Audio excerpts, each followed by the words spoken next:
Join me as we go over the 7 private lending mistakes that are costing you money. And today is the day that you're going to stop making these mistakes. So let's get into it.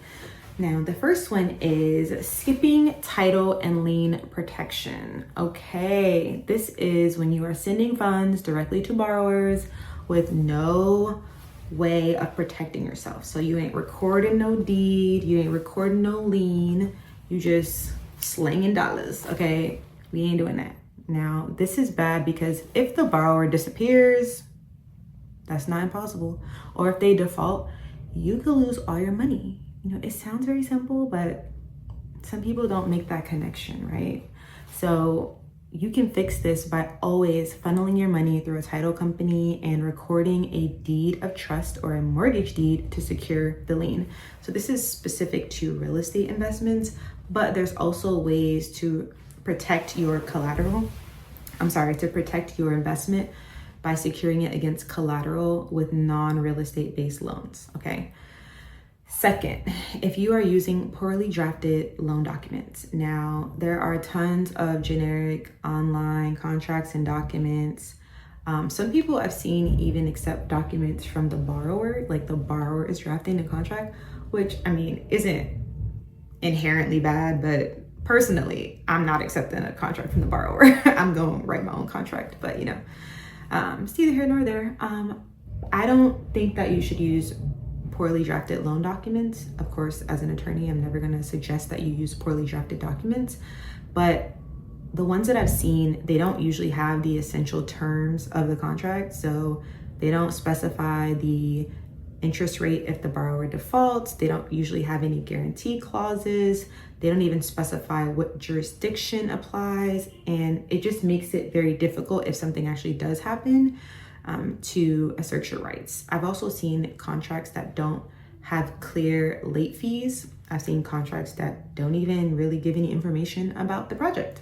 So make sure that your loan documents are carefully drafted and detailed. And you can definitely use templates. I encourage templates, but make sure that you go over that template in full, you know, for that specific transaction, because you may need to add certain things, you may need to change things.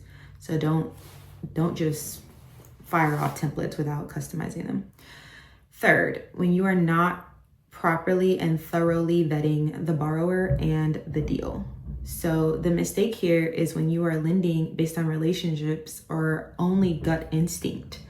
Now, I have a lot of people that come to me, they want to lend to their family, they want to lend to their friends. That's cool, that's cute. It's not for me, but if you want to do that, you need to treat them like a stranger, okay? Just because they're your friend or family or colleague or whatever, it doesn't mean that they will have the ability to repay this loan, right? It doesn't mean that their deal is good, okay? I'm gonna say it again. Just because you know them, just because they're your family, your friend, your bestie, your maid of honor, your brother-in-law, your sister-in-law, your boss, don't mean they know what they're doing, okay?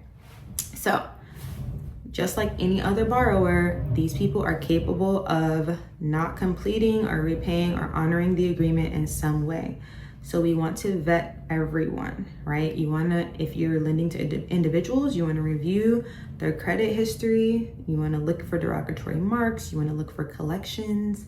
Same thing with businesses. You want to look at their cash flow. You want to evaluate the collateral. Very important, because you may one day have to collect based on that collateral. You want to look at exit strategies, right? What is their plan if whatever they're saying they're going to do doesn't work out?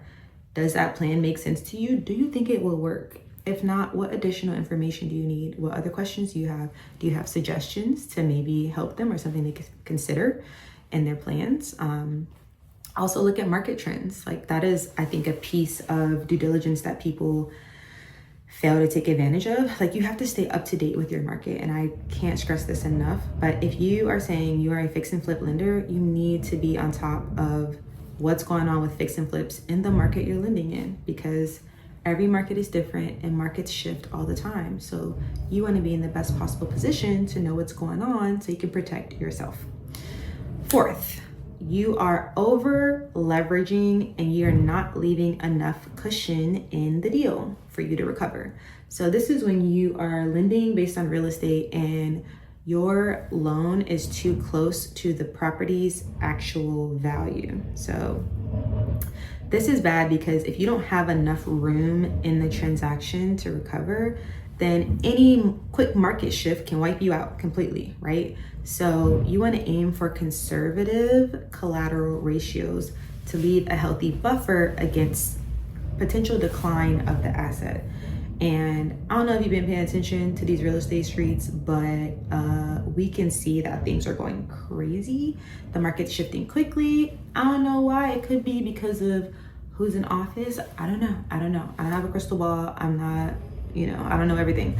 But things are going crazy and they're moving quickly, and it's just better to be more conservative with your numbers in general, but definitely in recent times. Number 5, if you don't have a proper exit strategy. Now, you have to consider what happens if the loan is not repaid. I know it's really not something people want to consider or think about, but it's possible. And don't be naive and ignore that possibility, right? Think about if things go sideways and you're stuck with this, dealing with this borrower who's defaulted, what are you going to do? What is your backup plan? Now, if you are lending based on leverage, so like let's say you borrowed money and you lent that money out, you also want to think about, how am I going to pay this debt or these fees or whatever it is if they default? So think about that. Have a plan for that. Also think about what it may cost you to recover if the borrower defaults. If you have to actually foreclose, do you have the money and financial resources and time resources to actually do that? These are things you should think about beforehand. So clearly define repayment triggers. Really be clear about, okay, what are my backup plans here? If I do have to acquire this property or this collateral, what is my plan to sell it or refinance or get some other revenue? I would also talk to the borrower about these things. If you're lending on a fix and flip and the market's looking crazy, I would want to see 2 to 3 other plans, right? If your plan to fix and flip doesn't work, or if this property is sitting on the market for more than 3 months and you ain't giving me my money and you in default, what is the backup plan?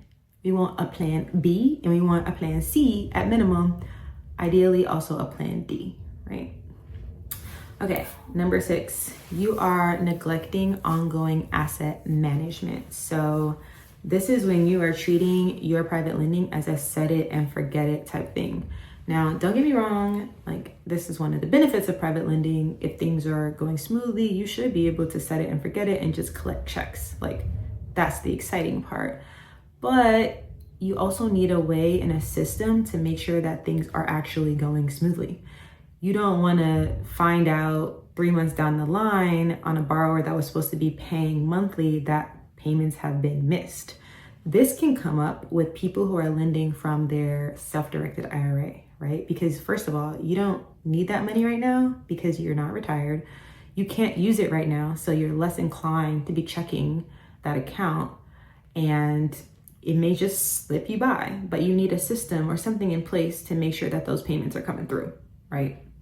So it's not totally set it and forget it. There may be ways that you can use technology to get you some automatic alerts or something. That may be an option, but whatever you decide to do, make sure that you have some oversight on what's going on with this loan. So you can monitor the collateral, make sure that it ain't being sold without your knowledge, or that, having the borrower certify that it still exists, especially with long-term loans. Like I have some lenders in my community who are doing like 15, 20-year notes. Like, do you know if that house still exists? Have you checked?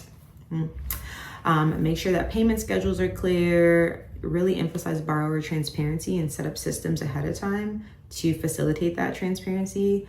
And this will allow you to act quickly if there's an issue. All right. 7th reason, you are ignoring fees and the real costs of loans, okay?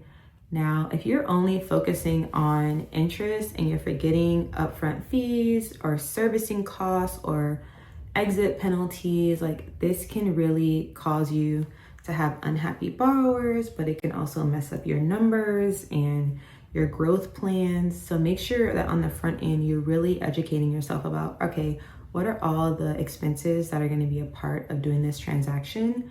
And have I accounted for those, but also calculated them into my minimum profit, right?